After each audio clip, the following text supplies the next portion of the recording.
Hey guys, welcome to the amazingly beautiful Monticello Motor Club, and McLaren has been kind enough to give me a few days and permission to do a few laps in the all-new 570S. This is their entry-level car, although as I will demonstrate, the word entry-level is can be taken a couple of ways. This thing is just stupidly fast. It's so fast on the road.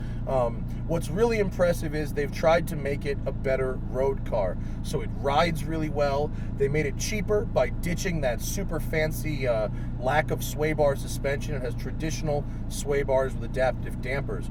It is light. It's only 3,100 pounds and change wet. Makes 570 horsepower from the twin-turbo 3.8-liter V8 that is somewhat shared with the bigger, more expensive brothers.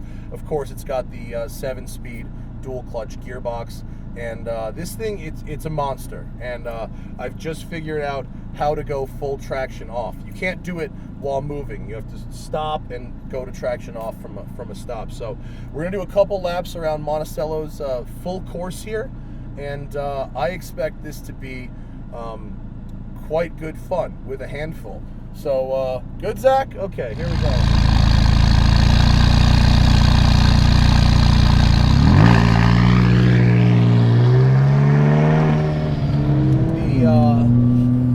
I've been driving it for a couple days, and it's actually pretty civil and livable on the street. It's a really nice package. The carbon bucket seats are very, very comfortable. Typical McLaren fashion, the brake pedal feels like a non-power assisted brake, but it's really progressive when you've got to feed in that force. But you got to stand on it harder than you think you do. It's different that way. Very, very balanced. Obviously, mid-engine chassis is carbon fiber. It's the entire tub only weighs 165 pounds, and it has extruded aluminum subframes. The whole thing is just so light on its feet. So I'm gonna try and run a clean line first, and we'll see if afterwards we can't get into the funny stuff. There's 90, how about 100, 110, there's 120 as I short shift into fifth, there's 140, there's 150, there's 160. The fastest I've ever seen around that straight is 167 I saw in a ZR1 once.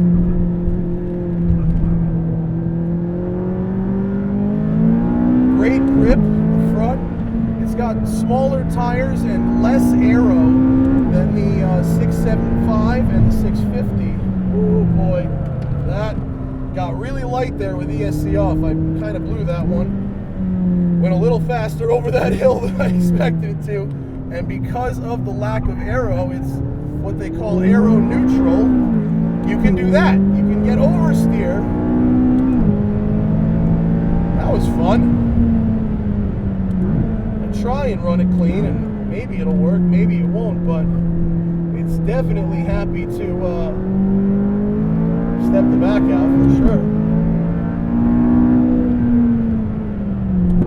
Really effective brakes. I love the steering wheel position. It's right where I want it. This seems like a good corner for oversteer. There's 90. 100, 10, 20, 30, 40.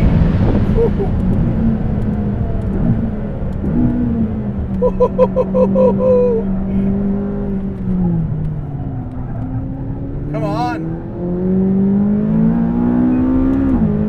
I've got the Formula One style gauge with shift lights, full LCD. God, this thing is fast, man. Come on. Come on, come on, get down. Sounds the business in track mode. It's got the sport exhaust. Really, really loud.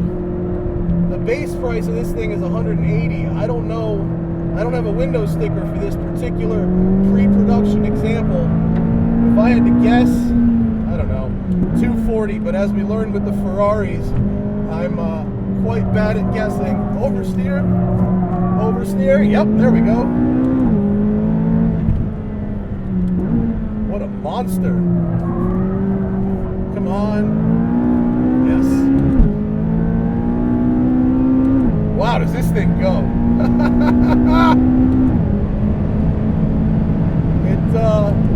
There's 150 across the kink. It doesn't have a whole lot of trunk space. Can you believe I'm on a racetrack talking about fucking trunk space? But it can't fit the actual camera case in here, so I had to build the gear at home and bring it across the kink, or the chicane as it were. Wow.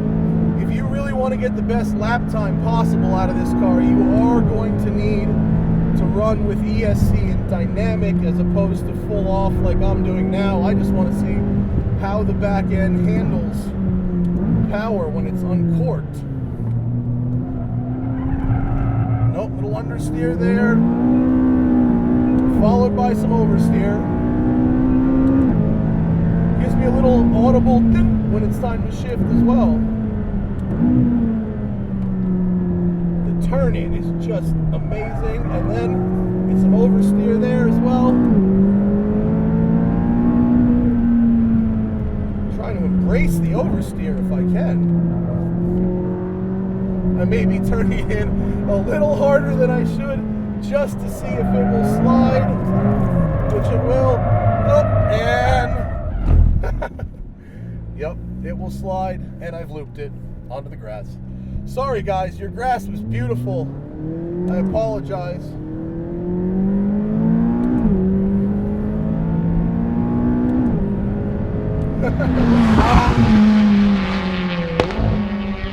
That was not the prettiest driving I've done. Being mid-engine, I guess when the back steps out, it takes a quick hand to bring it back in. I think that's the first time I've ever actually spun out in a one-take. This thing is kind of a handful.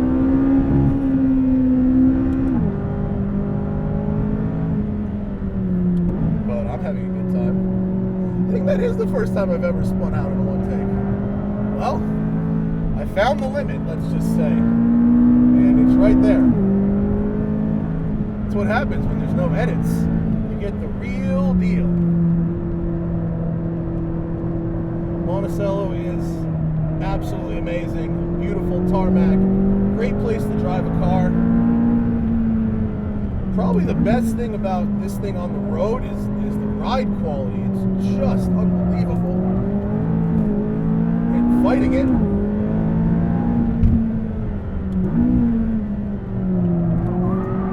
There's some oversteer. Yep. You can't lift.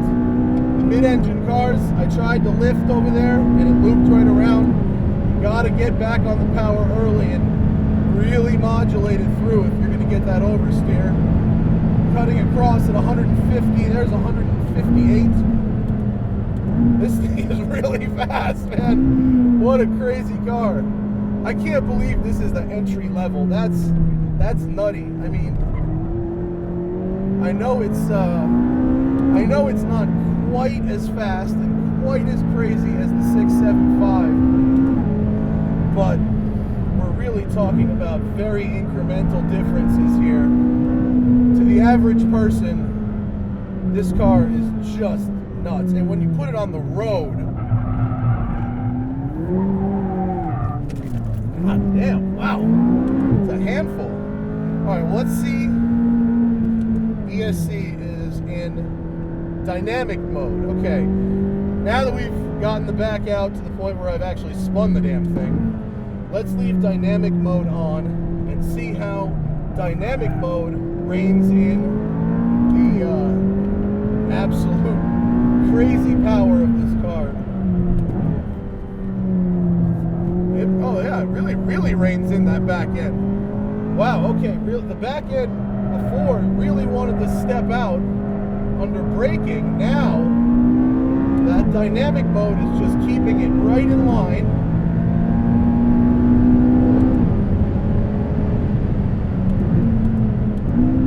So I think the conclusion there is if you're not actively trying to slide it. You should really just leave the dynamic mode on, although apparently a little oversteer is still possible.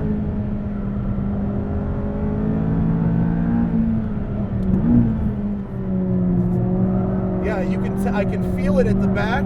It's fighting oversteer right there on the entry.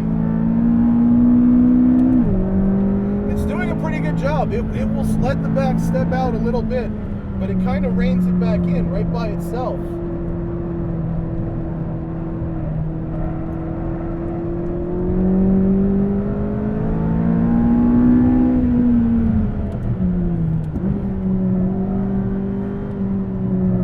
Look at that. That's the back end coming around. Yep. Whew. This thing's a bit of a handful. Wow, look at that. So if you try and upset it proactively, which is sort of what I did there, it'll let the back slide just a little bit, but then the traction control brings it back, and it keeps things pretty sane. You've caught Spec Miata. But nothing about the car ever feels strained. It feels like you could do this for hours and hours and hours on end. All the temps look good. I actually have tire pressure and tire temperature lights on the dash. This guy's hustling this little Miata pretty good.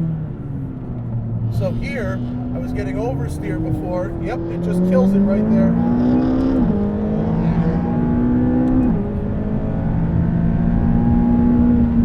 Oh boy.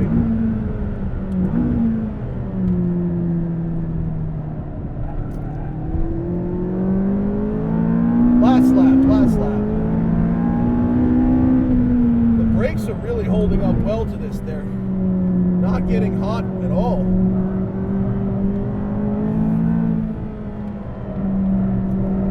Yep, the back will rotate out right there, but you just have to feed just a little bit of counter steer, and then dynamic mode keeps it in line. That's really impressive stuff.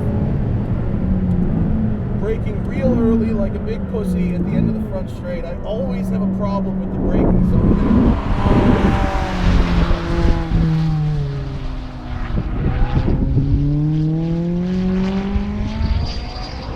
Never brake where the racers brake there. Never. Don't know why it is. Doesn't matter the car. I feel like those brake markers are really optimistic for most road cars. Yeah, see that? When you lift, right, on power, and then there's a lift. See that? The nose goes right in. So you can control the front end by lifting off just brilliantly. So it pushes a little on the power, and then it lifts, it tucks it in when you lift. This thing is so fast. Yep, come on. Man, it's kind of a workout too. This is not one of those cars that gets it done for you. It's not an R8. It's not a GTR, man. This car it's rowdy, it's lively, it's light. You know, it's got just enough refinement. There's 150. There's 160.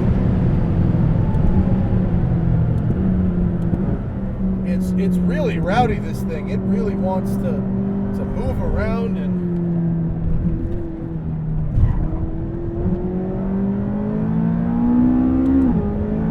what a nutty car. It actually feels like, you know, a pretty impressive value. I mean, it's not a cheap car. You're still talking 200 grand, but this thing is, wow. Yep, see that right there?